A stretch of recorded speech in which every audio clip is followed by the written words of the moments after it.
नाशिक शहरातील अपघातांची मालिका सुरूच आहे। मागील आठवड्यातील पुलाचे कथडे तोडून झालेल्या कार अपघातात दोघांचा मृत्यू झाल्याची घटना ताजी असतानाच शुक्रवारी रात्री नाशिक मुंबई महामार्गावर आडगाव येथे चारचाकी आणि आयशर मध्ये भीषण अपघात झाला। या अपघातात चारचाकीतील चौघांचा जागीच मृत्यू झालाय।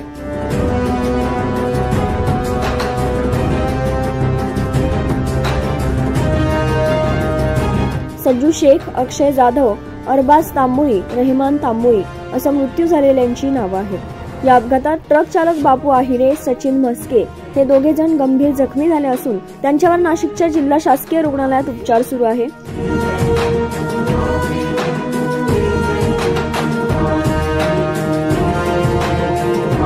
आयशर टेम्पो डिवायडर तोडून समोरून येणाऱ्या चारचाकीवर आदळल्याने हा अपघात झाल्याचं प्रथमदर्शींनी सांगितलं।